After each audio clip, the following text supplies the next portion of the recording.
Você desconfia que tem bruxismo? Eu vou explicar aqui testes para você fazer em casa que eu também fiz e confirmei, e agora eu só preciso procurar um dentista. Então, caso você confirme, procure o seu dentista para fazer uma avaliação.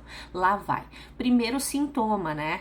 Tem pessoas que fazem aquele barulho, né, do bruxismo, que é a fricção ali dos dentes, né? O meu filho tem, eu não tenho, mas eu sinto muita dor quando eu acordo. Por quê? Porque eu acordo com uma tensão tão forte aqui, eu noto, né?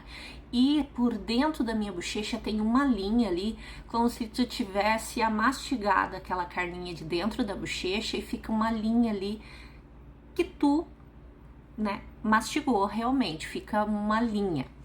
Outro sintoma, ela diz que você coloca 2 dedos aqui, ó, logo abaixo, né? Que aqui é onde tem o teu carrinho, aqui, ó.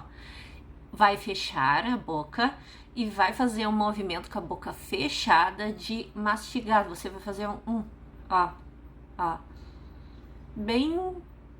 Se esses dedos se movimentam, você tem forte indício de ter bruxismo. Olha só, olha como fica pra mim, gente. Ó.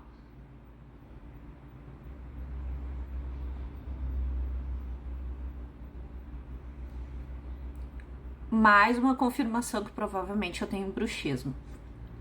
E o sintoma também geralmente é para caber 4 dedos. Gente, isso não é zoeira. 4 dedos no abrir a boca, tá? Não entra. Se colocar 3 ainda entra um pouquinho, muito, mas muito aqui, ó, muito limitado, ó. Tranca aqui assim, ó.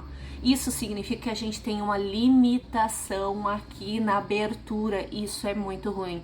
Gente, isso não é zoeira. Procure dentista, faça uma avaliação, que é o primeiro médico que faz essa avaliação, né, bucal.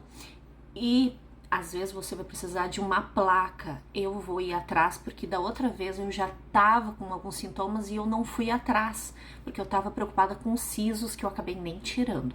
Mas agora eu vou ir atrás porque o desgaste tá cada vez maior e quanto mais a gente faz esse movimento, mais gasta. Então, com a idade, mais fazendo esse movimento, daqui a pouco acaba-se os dentes, né?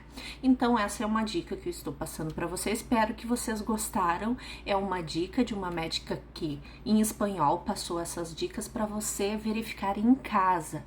Então, como eu digo, não é que você tenha, provavelmente você tem, então faça uma avaliação com o seu dentista e confirme, fale dos seus sintomas, como eu tenho e vou fazer, você também pode fazer, e é só uma dica, uma informação mesmo, tá? A todos um ótimo sábado!